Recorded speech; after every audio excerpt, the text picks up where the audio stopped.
Langit Jakarta sore itu berwarna jingga keemasan, tapi suasana di dalam Istana Wakil Presiden justru terasa berat dan kelabu. Di ruang kerja yang luas, Gibran duduk menatap layar televisi yang menayangkan siaran berita politik.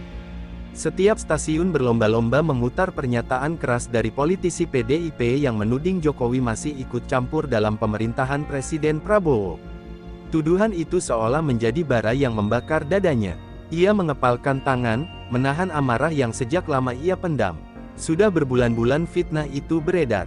Dari forum diskusi, ruang rapat DPR, hingga dunia maya, nama Jokowi terus dijadikan sasaran. Gibran tahu ayahnya tidak lagi ikut dalam urusan pemerintahan, tapi seolah rakyat dipaksa percaya sebaliknya. Sampai kapan mereka akan menghina bapak seperti ini? Ucapnya lirih, namun nada suaranya penuh kekecewaan.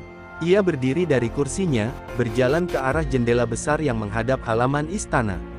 Dari sana, ia melihat langit mulai gelap, seperti mencerminkan suasana hatinya. Ia teringat masa kecil di Solo, saat ayahnya mengajarkan kesabaran dan kejujuran.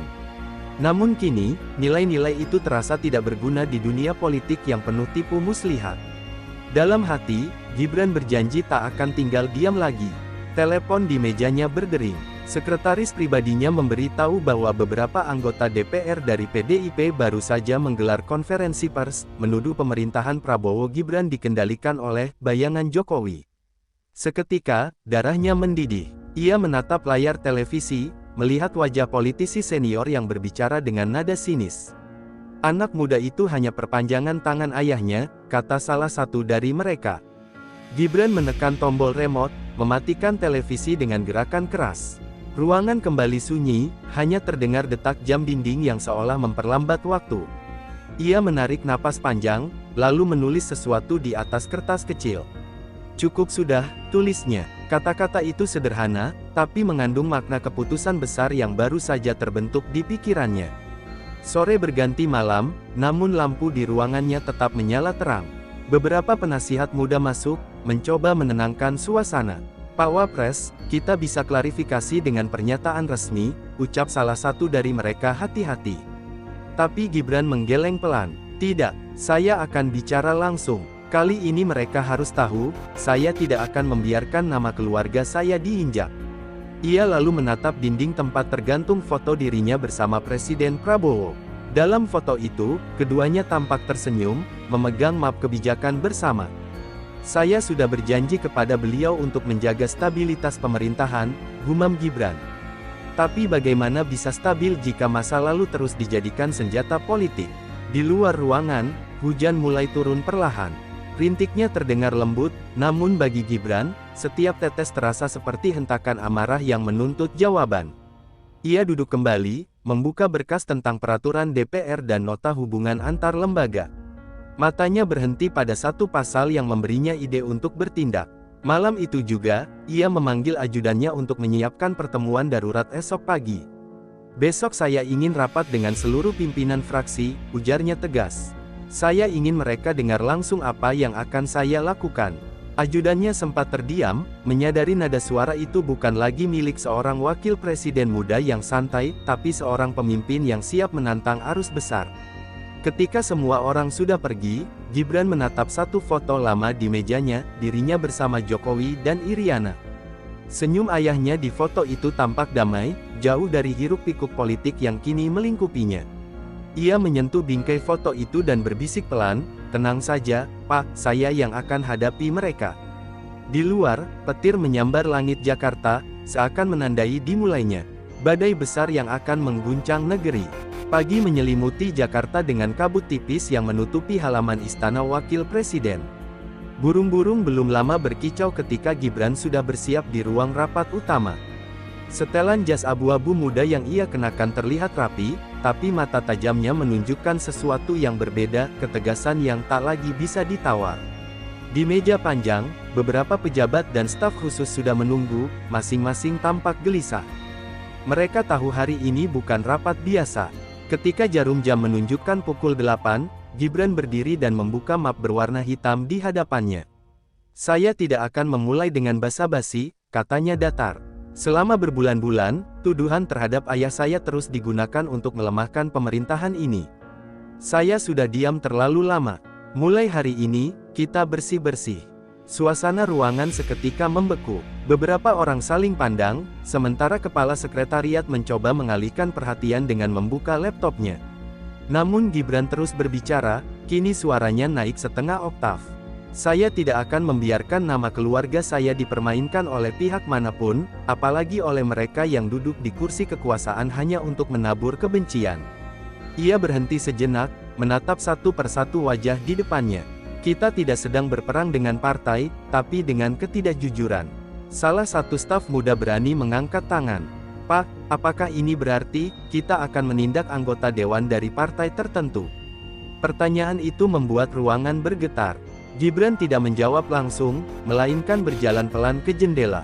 Dari balik kaca, terlihat gedung DPR yang berdiri megah di kejauhan.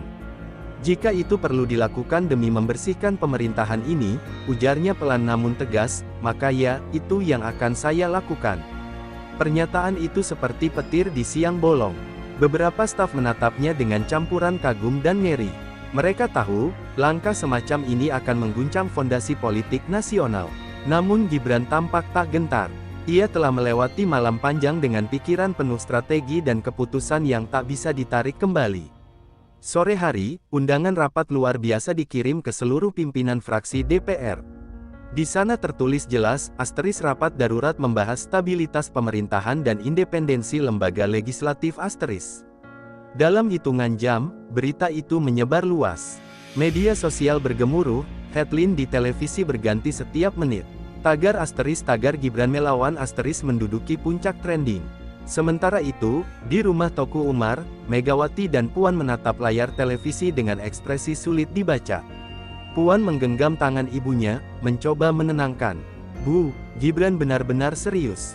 Dia akan memberhentikan semua anggota DPR yang dianggap dekat dengan PDIP.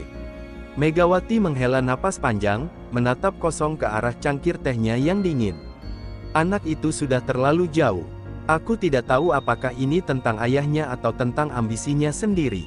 Namun jauh di lubuk hatinya, Megawati tahu ini bukan soal ambisi. Ini tentang luka lama yang belum sembuh. Luka dari kepercayaan yang pernah diberikan, lalu berubah menjadi jurang pemisah antara dua generasi pemimpin. Ia menatap foto lawas dirinya bersama Jokowi di masa kampanye dulu. Kita pernah berjuang bersama, bisiknya lirih. Kenapa sekarang kita saling menghancurkan? Di sisi lain, Gibran menyiapkan pidato singkat untuk rapat esok hari. Ia berdiri di depan cermin, membaca dengan nada datar namun penuh penekanan. Saya tidak menyerang siapapun. Saya hanya menegakkan batas antara loyalitas dan akal sehat. Siapapun yang tidak bisa membedakannya, akan tersingkir. Kalimat itu terdengar seperti pedang yang siap diunus. Malamnya, telepon dari Presiden Prabowo masuk. Suaranya berat, penuh kebapaan namun juga mengandung peringatan. Gibran, kamu harus hati-hati. Ini bukan sekadar isu partai, ini bisa jadi badai politik. Gibran menjawab dengan tenang, saya tahu, Pak. Tapi kalau kita terus membiarkan tuduhan seperti ini, maka pemerintah Bapak juga akan diragukan. Saya hanya melindungi apa yang masih bisa kita jaga. Di ujung sana, Prabowo terdiam cukup lama sebelum menjawab pelan, baiklah, kalau itu keputusanmu, jalankan dengan kepala dingin. Jangan biarkan amarah menuntun langkahmu. Setelah panggilan itu berakhir, Gibran menutup matanya sejenak. Di luar, langit tampak kelabu, diselimuti awan berat. Ia tahu besok pagi adalah titik balik, entah menuju kehormatan, atau kehancuran. Tapi satu hal sudah pasti, tak ada lagi jalan untuk mundur. Dalam diam, ia menatap bendera merah putih yang tergantung di sudut ruangan dan berbisik pelan, untuk negeri ini, saya siap menanggung semuanya. Matahari baru muncul di ufuk timur ketika mobil hitam berhenti di halaman gedung DPR. Gibran keluar dengan wajah tegas, jas hitamnya rapi, langkahnya mantap. Sorot kamera wartawan langsung menyerbu, mikrofon teracung, pertanyaan bertubi-tubi menghujani. Namun ia tetap berjalan lurus tanpa menoleh, hanya memberi satu kalimat singkat yang membuat suasana mendadak hening, hari ini, kita bicarakan kebenaran. Kalimat itu cukup untuk membuat seluruh ruang politik bergetar sebelum rapat dimulai. Di dalam ruang sidang utama, suasana mencekam. Para anggota dewan duduk berderet, sebagian berbisik gelisah, sebagian lain pura-pura tenang. Gibran duduk di kursi utama, membuka berkas di depannya. Tatapannya tajam, penuh perhitungan. Ia membuka sidang dengan nada suara yang berat tapi terkontrol. Negara ini tak akan maju jika lembaganya dipenuhi orang-orang yang menjadikan politik sebagai tameng kebencian. Kalimat itu membuat beberapa anggota DPR menunduk. Ia lalu menatap langsung ke arah barisan anggota fraksi PDIP. Saya menghormati sejarah partai Anda, tapi saya tidak akan membiarkan siapapun terus menggunakan nama ayah saya untuk menyerang pemerintahan ini. Ini bukan soal perbedaan ideologi, ini tentang moral dan tanggung jawab. Ruangan yang tadinya riuh mendadak sunyi, hanya terdengar gesekan kertas dan napas berat para anggota. Salah satu anggota senior berdiri, mencoba menyela dengan sopan. Pak Wapres, dengan segala hormat, langkah Anda berisiko mencederai demokrasi. Tidak semua yang bersuara kritis berarti musuh. Gibran menatapnya tajam, lalu menjawab dingin, kritik dibutuhkan, tapi tuduhan tanpa bukti adalah racun. Dan saya akan menyingkirkan racun itu sebelum membunuh kepercayaan rakyat. Pernyataan itu disambut bisik-bisik di seluruh ruangan. Beberapa anggota terlihat menatap satu sama lain, seolah mencari keberanian untuk bicara. Namun suasana terlalu tegang. Gibran memanfaatkan momentum itu dengan mengetuk meja dan berkata, mulai hari ini, semua anggota yang terindikasi memiliki hubungan konflik kepentingan terhadap kebijakan pemerintahan akan diperiksa. Jika terbukti menyelewengkan peran mereka untuk kepentingan partai, maka saya akan rekomendasikan pemberhentian sementara. Kata-kata itu seperti ledakan. Beberapa wartawan di balkon ruangan langsung berlari keluar untuk mengirim berita kilat. Para anggota yang duduk di kursi merah tampak terkejut, bahkan ada yang nyaris berdiri karena tak percaya. Tapi Gibran tetap tenang, tangannya bergerak menandatangani surat resmi yang telah disiapkan malam sebelumnya. Negara harus punya tulang belakang, ucapnya pelan. Sementara itu, di rumah Teuku Umar, Puan sedang berbicara di depan ibunya yang duduk diam di kursi rotan. Bu, Gibran benar-benar melakukannya. Beberapa anggota kita sudah menerima pemberitahuan resmi. Puan tampak resah, sementara Megawati hanya menatap keluar jendela, pandangannya jauh menembus taman. Aku tahu dia akan sampai di titik ini, katanya lirih. Dia anak yang keras, dan orang keras hanya bisa dilawan dengan keikhlasan. Puan menunduk, suaranya bergetar. Tapi ini menyakitkan, Bu. Mereka memperlakukan partai kita seperti musuh negara. Megawati tersenyum pahit. Tidak, Nak, ini bukan tentang partai. Ini tentang luka. Luka antara generasi yang dulu berjuang dan yang kini berkuasa. Dan luka itu sedang berdarah di depan mata kita. Sore harinya, Megawati menerima surat pribadi yang dikirim langsung dari Istana Wakil Presiden. Tulisannya rapi dan singkat, hanya 2 paragraf, tapi setiap kalimatnya menusuk. Gibran menulis dengan nada tegas namun penuh hormat, saya tidak bermaksud melukai partai manapun. Tapi saya harus melindungi pemerintahan dan nama baik keluarga saya. Semoga ibu memahami bahwa ini bukan dendam, melainkan tanggung jawab. Megawati menatap surat itu lama, lalu air matanya menetes tanpa suara. Malam menjelang, dan kabar pembersihan besar-besaran di DPR menyebar ke seluruh negeri. Media menayangkan perdebatan panjang, para analis politik berspekulasi tentang arah baru pemerintahan Prabowo Gibran. Ada yang memuji langkah berani itu sebagai revolusi moral, ada pula yang menilai sebagai tanda awal perpecahan besar. Di tengah badai opini itu, Gibran hanya duduk diam di ruang kerjanya, memandangi peta Indonesia yang terbentang di dinding. Ia sadar setiap tindakannya kini menjadi sejarah. Ia tahu namanya akan dipuji dan dicaci dalam satu tarikan napas. Tapi di balik semua tekanan itu, yang ia pikirkan hanya satu, menjaga kehormatan ayahnya. Dalam kesunyian malam, Gibran menatap foto keluarganya sekali lagi. Maaf, Bu, Pak, saya tidak bisa diam ketika nama kalian dihina, bisiknya. Di luar, langit Jakarta gelap dan berat, pertanda bahwa badai baru saja dimulai, dan ia memilih berdiri di tengahnya tanpa perisai. Malam itu, Istana Presiden tampak sepi. Di ruang kerjanya, Gibran duduk sendirian, lampu temaram menyorot wajahnya yang tampak lelah. Ia baru saja menandatangani keputusan resmi pemberhentian sejumlah anggota DPR yang memiliki hubungan langsung dengan PDIP. Tumpukan dokumen di mejanya menjadi saksi atas langkah berani yang mengguncang seluruh negeri. Ia tahu konsekuensinya besar, tapi keputusan itu tak bisa lagi ditarik. Badai ini pasti datang, tapi aku tidak akan bersembunyi, gumamnya pelan. Telepon berdering di meja. Dari seberang, suara Presiden Prabowo terdengar berat namun tetap tenang. Kamu baru saja mengubah peta kekuasaan, Gibran, katanya. Langkahmu akan menimbulkan kemarahan besar, tapi juga rasa hormat dari sebagian rakyat. Gibran terdiam sejenak sebelum menjawab, saya hanya ingin melindungi nama keluarga, Pak. Bapak tahu, saya tidak bisa tinggal diam ketika ayah saya terus diseret dalam urusan yang bukan lagi miliknya. Prabowo menarik napas panjang. Kalau begitu, pastikan niat baikmu tidak berubah jadi kesombongan. Pagi berikutnya, jalanan di depan gedung DPR dipenuhi wartawan dan pendemo.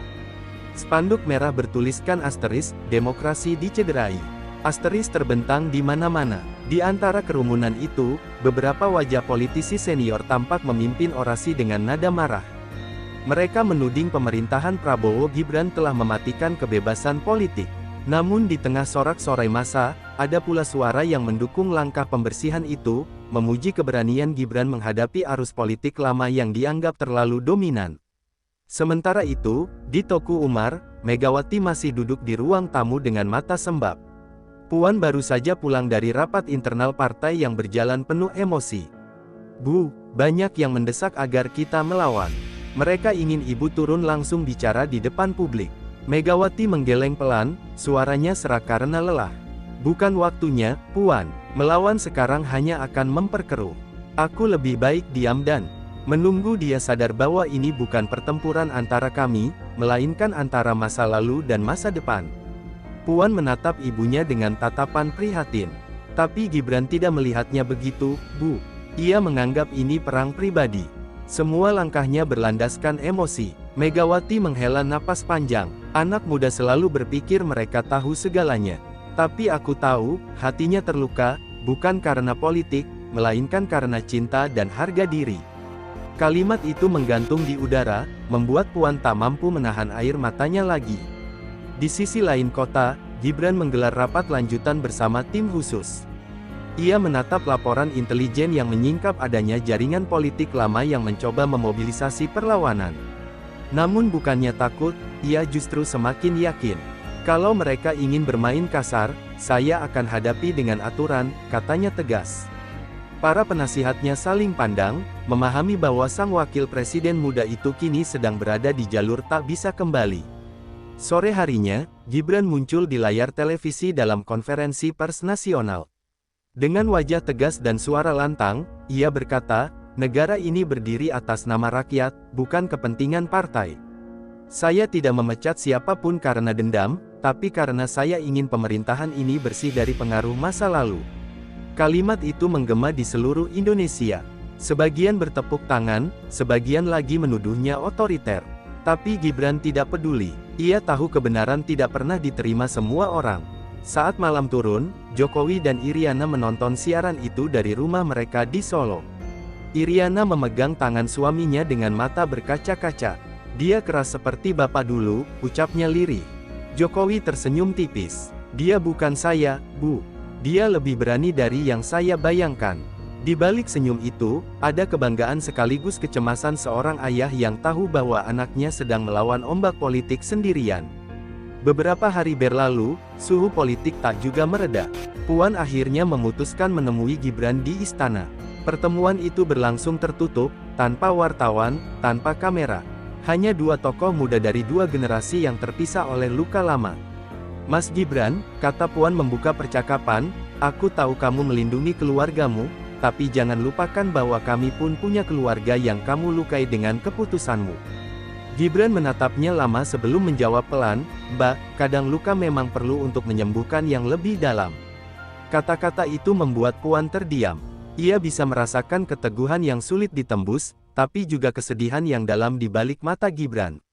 Setelah pertemuan itu, Puan pulang dengan hati berat, sementara Gibran berdiri di balkon istana menatap langit senja. Angin sore membawa bau hujan, menandakan badai belum berakhir. Ia tahu gelombang politik akan terus bergulung, tapi ia juga tahu bahwa keberanian tanpa kejujuran hanya akan berubah menjadi kehancuran. Malam menjelang, Jakarta kembali tenang, seolah lupa bahwa sedang ada perang diam di balik tembok kekuasaan. Gibran berjalan ke jendela ruang kerjanya, menatap lampu-lampu kota yang berkelap-kelip. Ia menatap pantulan dirinya di kaca dan berbisik, kalau ini harga dari kebenaran, maka biarlah aku yang menanggungnya.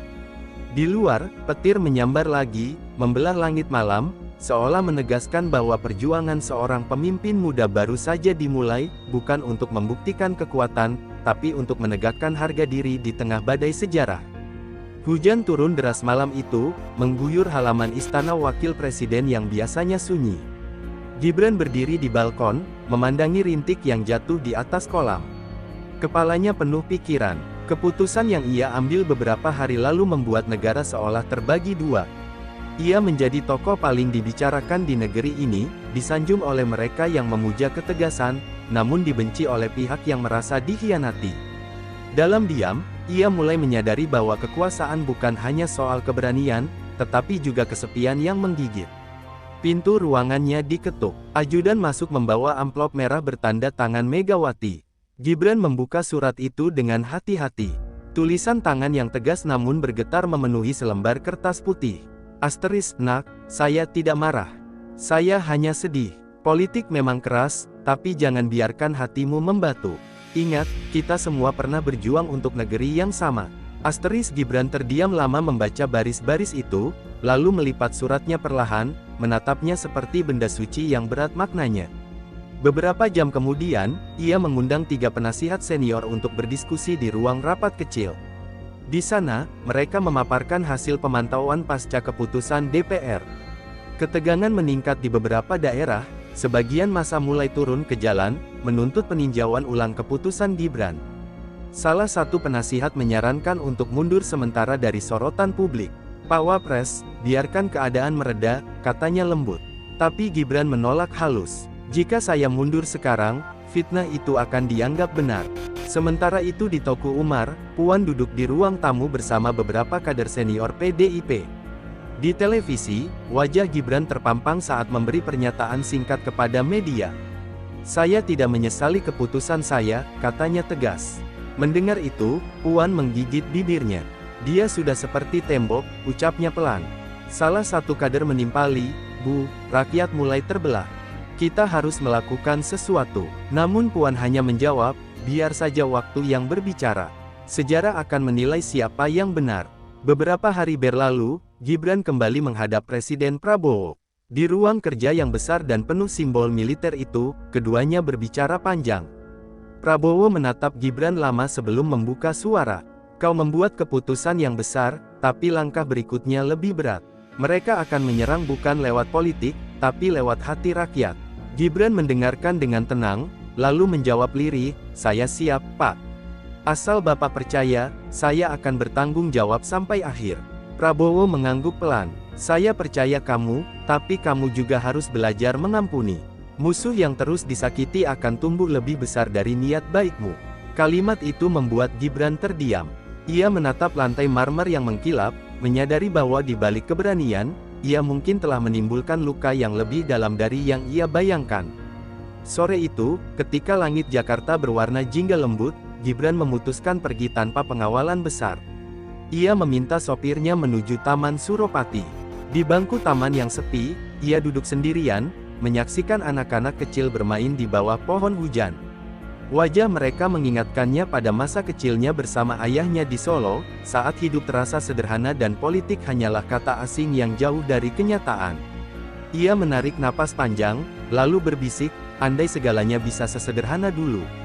Tak lama, teleponnya bergetar. Pesan masuk dari nomor tak dikenal, namun isi pesannya membuat Gibran terpaku, Mas, jangan biarkan kebencian menelan kebenaran. Saya tahu apa yang kamu rasakan, tapi ingat, ayahmu dulu berjuang dengan senyum, bukan dengan amarah. Tak ada nama pengirim. Tapi Gibran tahu, itu pasti dari Puan. Sebuah pesan damai di tengah api yang sedang berkobar. Malam hari, ia kembali ke istana. Di ruang kerjanya, surat dari Megawati masih tergeletak di meja. Ia membaca ulang dengan perasaan yang berbeda. Kali ini, tidak lagi dengan hati panas, tapi dengan rasa hormat yang mendalam. Ia sadar, di balik semua konflik ini, ada cinta tanah air yang sama, hanya caranya yang berbeda. Ia pun menulis balasan singkat, terima kasih, Ibu. Saya mungkin keras, tapi bukan karena benci. Saya hanya ingin menjaga nama keluarga dan bangsa yang Ibu cintai. Juga, ketika ia menandatangani surat balasan itu, hujan kembali turun di luar. Suaranya menenangkan, seperti irama alam yang ingin memadamkan api dalam hati manusia. Gibran menatap keluar jendela, melihat refleksi dirinya di kaca yang buram. Ia sadar, badai belum usai, tapi hatinya sudah mulai lebih tenang. Kini, yang tersisa hanyalah keyakinan bahwa perjuangan ini harus diselesaikan dengan kepala dingin, bukan dengan dendam. Di sisi lain, Megawati menerima surat balasan itu esok paginya. Ia membacanya dengan senyum tipis, meski matanya masih basah. Akhirnya dia mengerti, ucapnya pelan. Puan yang duduk di sampingnya ikut menatap surat itu, lalu berkata, mungkin tidak lama lagi, Ibu dan dia akan bicara tanpa dinding politik di antara kalian. Megawati menatap langit biru di luar jendela. Aku tidak ingin perang, Puan. Aku hanya ingin negeri ini punya anak muda yang berani, tapi juga tahu kapan harus berhenti berperang. Dan di tempat lain, Gibran berdiri di halaman istana, memandang merah putih yang berkibar di bawah langit cerah. Ia tersenyum kecil, bukan karena kemenangan, tapi karena akhirnya ia mulai memahami makna sejati dari kekuasaan, bukan untuk melawan siapapun, melainkan untuk menjaga yang seharusnya tetap utuh, persatuan dan kehormatan bangsa. Beberapa minggu setelah surat balasan itu dikirim, situasi politik perlahan mereda. Namun, riak ketegangan masih terasa di balik layar. Gibran tahu, keputusan yang ia ambil belum sepenuhnya diterima semua pihak. Ia mulai menerima laporan tentang adanya perpecahan di tubuh parlemen, beberapa anggota PDIP yang dulu loyal kini diam-diam bernegosiasi dengan partai lain. Meski istana tampak tenang, di luar sana politik kembali mendidih, menunggu satu percikan kecil untuk meledak. Di ruang kerjanya yang tenang, Gibran menatap peta Indonesia di dinding. Di setiap titik kota besar, ada catatan kecil berisi nama-nama tokoh yang dulu berseberangan dengannya. Ia sadar, jika ingin menegakkan stabilitas, ia harus mengulurkan tangan, bukan hanya memukul meja. Ia memanggil sekretarisnya, meminta dijadwalkan pertemuan rahasia dengan beberapa tokoh senior dari berbagai partai. Saya ingin berbicara tanpa kamera, tanpa mikrofon, ujarnya tegas. Ia ingin mendengar suara asli politikus Indonesia, bukan narasi yang dibentuk media. Sementara itu, Megawati tampak lebih tenang dibanding beberapa minggu lalu. Di rumahnya, ia duduk di kursi rotan tua, membaca ulang surat dari Gibran yang kini sudah berlipat-lipat karena sering disentuh. Anak muda itu keras kepala, tapi hatinya jujur, gumamnya pelan. Puan yang datang menemuinya siang itu hanya tersenyum. Bu, mungkin ini saatnya kita juga turun sedikit dari menara ego. Dunia sudah berubah, cara berpolitik pun tak bisa lagi sama seperti dulu. Kalimat itu membuat Megawati terdiam lama, matanya menatap jauh ke halaman rumah tempat angin sore berhembus lembut. Sore harinya, di salah satu ruangan tertutup gedung DPR, Gibran datang diam-diam tanpa pengawalan besar. Beberapa tokoh senior sudah menunggunya, termasuk dua mantan menteri dan beberapa pimpinan partai oposisi. Pertemuan berlangsung sunyi di awal, hingga akhirnya Gibran memulai dengan nada rendah. Saya bukan datang untuk berperang, saya datang untuk memperbaiki, katanya. Kalimat itu membuat ruangan yang tadinya dingin berubah hangat. Salah satu tokoh dari partai lain menatapnya dan berkata, kalau begitu, mari kita mulai dengan saling mendengar, bukan saling menuding. Diskusi berlangsung lama, bahkan hingga malam menjelang. Mereka berbicara tentang masa depan Indonesia, tentang ekonomi yang melemah, serta bagaimana generasi muda mulai kehilangan kepercayaan pada politik. Gibran mendengarkan dengan seksama, mencatat setiap pendapat. Ia merasa seperti kembali ke ruang kuliah, belajar dari orang-orang yang lebih tua, tanpa perlu merasa lebih tinggi. Di akhir pertemuan, mereka sepakat untuk membentuk tim lintas partai yang fokus membangun komunikasi baru antara pemerintah dan rakyat. Ketika ia keluar dari gedung, udara malam Jakarta terasa lebih ringan. Ia tahu belum semua orang percaya padanya, tapi setidaknya, ia sudah memulai sesuatu. Langit di atas gedung DPR tampak gelap namun penuh bintang, seolah memberi tanda bahwa langkah kecil bisa membuka cahaya besar. Ia tersenyum tipis, lalu berjalan ke mobilnya dengan pikiran yang mulai jernih. Namun di sisi lain, media mulai mencium pergerakan itu. Esoknya, berbagai tajuk berita muncul dengan spekulasi beragam. Ada yang memuji Gibran sebagai pemersatu generasi politik baru, ada pula yang menuduhnya sedang memainkan strategi untuk memperkuat posisi ayahnya di balik layar. Isu lama tentang cawe-cawe Jokowi kembali diangkat, seolah tidak pernah benar-benar mati. Gibran hanya bisa tersenyum getir membaca berita-berita itu. Rasanya dunia ini memang tak pernah kehabisan bahan gosip, katanya lirih pada ajudannya. Puan membaca berita itu dengan ekspresi campur aduk. Ia tahu langkah Gibran berisiko, tapi juga menyadari keberanian di baliknya. Dia berani menembus ruang yang bahkan banyak politisi tua takut masuki, ujarnya kepada sekretaris pribadinya.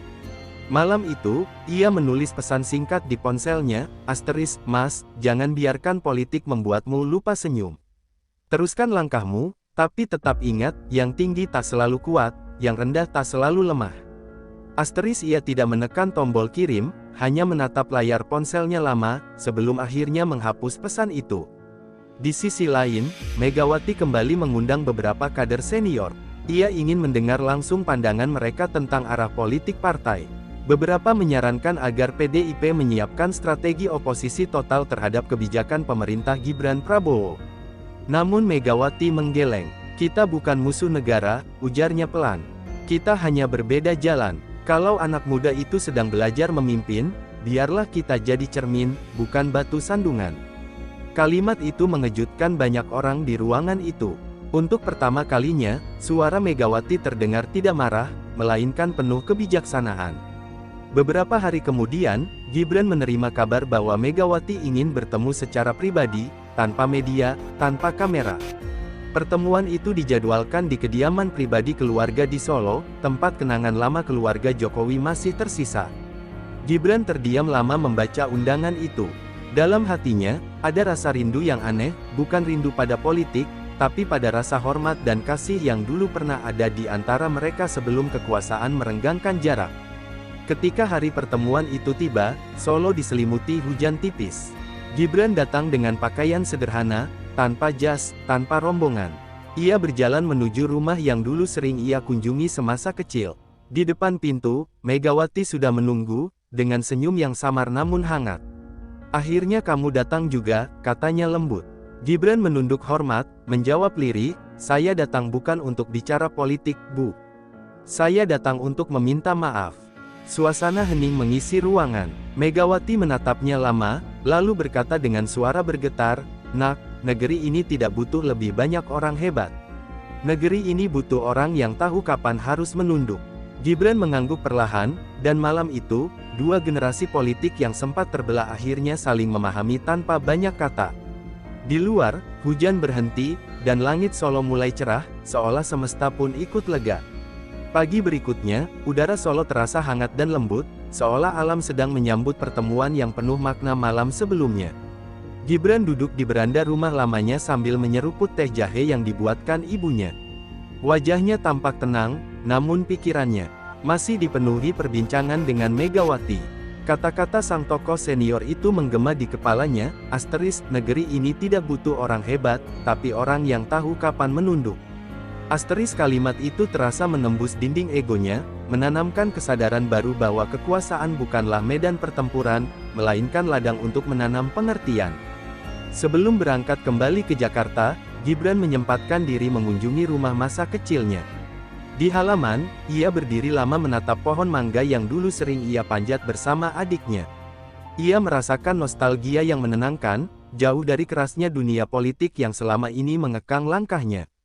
Di sana, ia sadar bahwa segala kekacauan yang terjadi belakangan ini mungkin adalah cara Tuhan menuntunnya untuk kembali mengenal siapa dirinya sebenarnya, seorang anak yang diajarkan untuk jujur, bekerja, dan tidak takut berdiri tegak demi kebenaran. Sesampainya di Jakarta, ia langsung disambut suasana baru di lingkungan istana. Berita pertemuannya dengan Megawati ternyata bocor ke publik, membuat berbagai pihak berspekulasi. Ada yang memuji langkah damai itu, ada pula yang menuduhnya sekadar strategi pencitraan. Gibran menolak menanggapi. Ia memilih diam dan bekerja.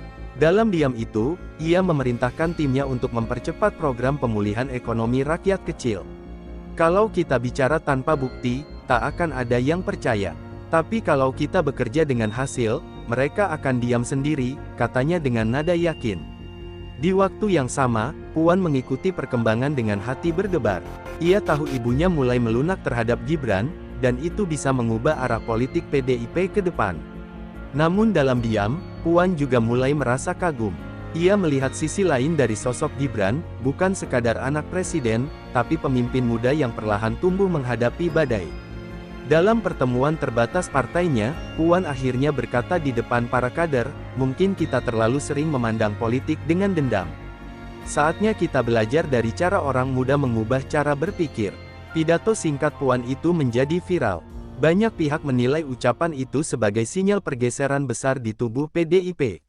Para analis politik menulis kolom demi kolom tentang era rekonsiliasi generasi.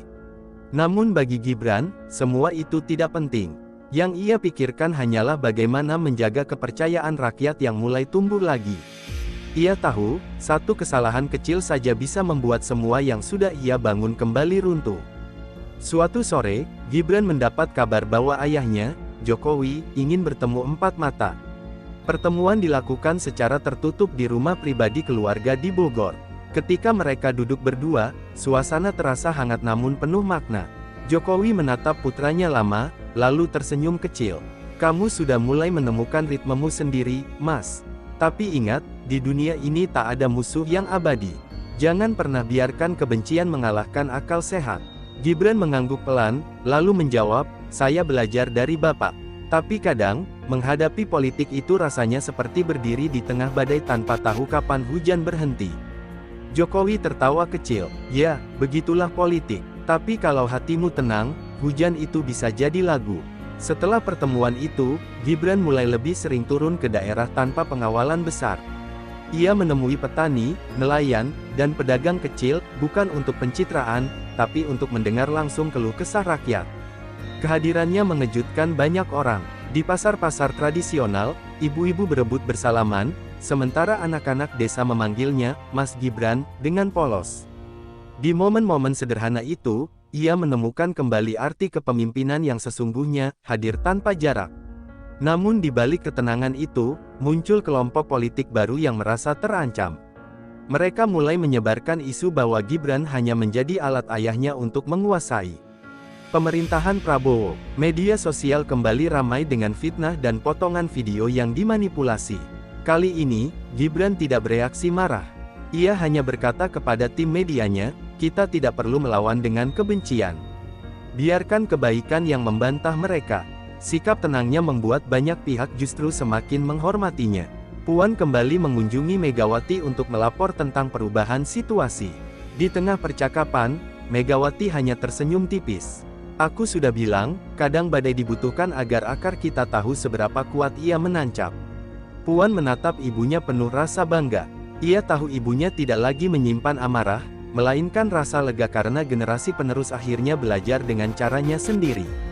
Beberapa minggu kemudian, Gibran diundang dalam sidang kabinet besar bersama Prabowo dan para menteri. Suasana rapat terasa berbeda. Tidak ada lagi tegangan seperti dulu, semua berjalan harmonis. Di tengah rapat, Prabowo menatap Gibran dan berkata, "Kau sudah menunjukkan kedewasaan politik yang luar biasa.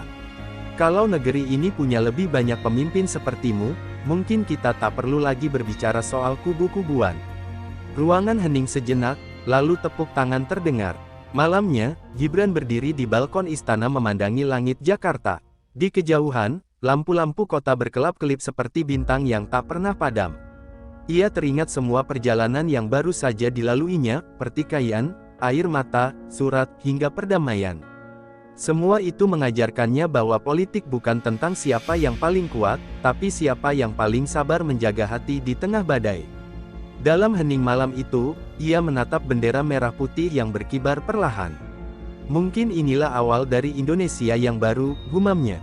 Dan di tempat lain, Megawati serta Puan menatap layar televisi menyiarkan kegiatan Gibran hari itu. Air mata mereka kembali menetes, bukan karena kecewa, tapi karena bangga. Untuk pertama kalinya, luka lama mulai sembuh oleh keberanian seorang anak muda yang memilih berdamai daripada berperang. Pagi berikutnya, udara Solo terasa hangat dan lembut, seolah alam sedang menyambut pertemuan yang penuh makna malam sebelumnya. Gibran duduk di beranda rumah lamanya sambil menyeruput teh jahe yang dibuatkan ibunya. Wajahnya tampak tenang, namun pikirannya masih dipenuhi perbincangan dengan Megawati. Kata-kata sang tokoh senior itu menggema di kepalanya, negeri ini tidak butuh orang hebat, tapi orang yang tahu kapan menunduk. Kalimat itu terasa menembus dinding egonya, menanamkan kesadaran baru bahwa kekuasaan bukanlah medan pertempuran, melainkan ladang untuk menanam pengertian. Sebelum berangkat kembali ke Jakarta, Gibran menyempatkan diri mengunjungi rumah masa kecilnya. Di halaman, ia berdiri lama menatap pohon mangga yang dulu sering ia panjat bersama adiknya. Ia merasakan nostalgia yang menenangkan, jauh dari kerasnya dunia politik yang selama ini mengekang langkahnya. Di sana, ia sadar bahwa segala kekacauan yang terjadi belakangan ini mungkin adalah cara Tuhan menuntunnya untuk kembali mengenal siapa dirinya sebenarnya, seorang anak yang diajarkan untuk jujur, bekerja, dan tidak takut berdiri tegak demi kebenaran. Sesampainya di Jakarta, ia langsung disambut suasana baru di lingkungan istana. Berita pertemuannya dengan Megawati ternyata bocor ke publik, membuat berbagai pihak berspekulasi. Ada yang memuji langkah damai itu, ada pula yang menuduhnya sekadar strategi pencitraan. Gibran menolak menanggapi, ia memilih diam dan bekerja. Dalam diam itu, ia memerintahkan timnya untuk mempercepat program pemulihan ekonomi rakyat kecil. Kalau kita bicara tanpa bukti, tak akan ada yang percaya. Tapi kalau kita bekerja dengan hasil, mereka akan diam sendiri, katanya dengan nada yakin. Di waktu yang sama, Puan mengikuti perkembangan dengan hati berdebar. Ia tahu ibunya mulai melunak terhadap Gibran, dan itu bisa mengubah arah politik PDIP ke depan. Namun dalam diam, Puan juga mulai merasa kagum. Ia melihat sisi lain dari sosok Gibran, bukan sekadar anak presiden, tapi pemimpin muda yang perlahan tumbuh menghadapi badai. Dalam pertemuan terbatas partainya, Puan akhirnya berkata di depan para kader, mungkin kita terlalu sering memandang politik dengan dendam. Saatnya kita belajar dari cara orang muda mengubah cara berpikir. Pidato singkat Puan itu menjadi viral. Banyak pihak menilai ucapan itu sebagai sinyal pergeseran besar di tubuh PDIP. Para analis politik menulis kolom demi kolom tentang era rekonsiliasi generasi. Namun bagi Gibran, semua itu tidak penting. Yang ia pikirkan hanyalah bagaimana menjaga kepercayaan rakyat yang mulai tumbuh lagi. Ia tahu, satu kesalahan kecil saja bisa membuat semua yang sudah ia bangun kembali runtuh. Suatu sore, Gibran mendapat kabar bahwa ayahnya, Jokowi, ingin bertemu empat mata. Pertemuan dilakukan secara tertutup di rumah pribadi keluarga di Bogor. Ketika mereka duduk berdua, suasana terasa hangat namun penuh makna. Jokowi menatap putranya lama, lalu tersenyum kecil. Kamu sudah mulai menemukan ritmemu sendiri, Mas. Tapi ingat, di dunia ini tak ada musuh yang abadi. Jangan pernah biarkan kebencian mengalahkan akal sehat. Gibran mengangguk pelan, lalu menjawab, saya belajar dari Bapak. Tapi kadang, menghadapi politik itu rasanya seperti berdiri di tengah badai tanpa tahu kapan hujan berhenti. Jokowi tertawa kecil, ya, begitulah politik. Tapi kalau hatimu tenang, hujan itu bisa jadi lagu. Setelah pertemuan itu, Gibran mulai lebih sering turun ke daerah tanpa pengawalan besar. Ia menemui petani, nelayan, dan pedagang kecil, bukan untuk pencitraan, tapi untuk mendengar langsung keluh kesah rakyat. Kehadirannya mengejutkan banyak orang. Di pasar-pasar tradisional, ibu-ibu berebut bersalaman, sementara anak-anak desa memanggilnya, Mas Gibran, dengan polos. Di momen-momen sederhana itu, ia menemukan kembali arti kepemimpinan yang sesungguhnya, hadir tanpa jarak. Namun di balik ketenangan itu, muncul kelompok politik baru yang merasa terancam. Mereka mulai menyebarkan isu bahwa Gibran hanya menjadi alat ayahnya untuk menguasai pemerintahan Prabowo.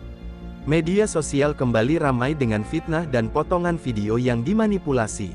Kali ini, Gibran tidak bereaksi marah. Ia hanya berkata kepada tim medianya, kita tidak perlu melawan dengan kebencian. Biarkan kebaikan yang membantah mereka. Sikap tenangnya membuat banyak pihak justru semakin menghormatinya. Puan kembali mengunjungi Megawati untuk melapor tentang perubahan situasi.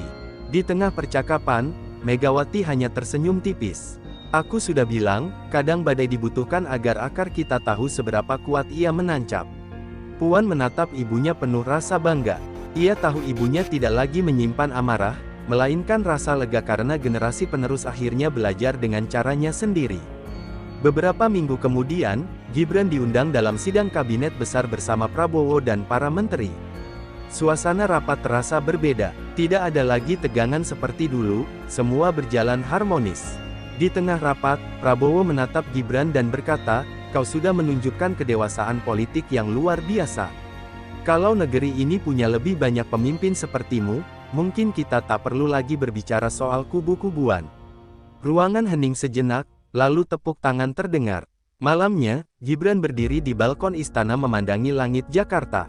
Di kejauhan, lampu-lampu kota berkelap-kelip seperti bintang yang tak pernah padam. Ia teringat semua perjalanan yang baru saja dilaluinya, pertikaian, air mata, surat, hingga perdamaian.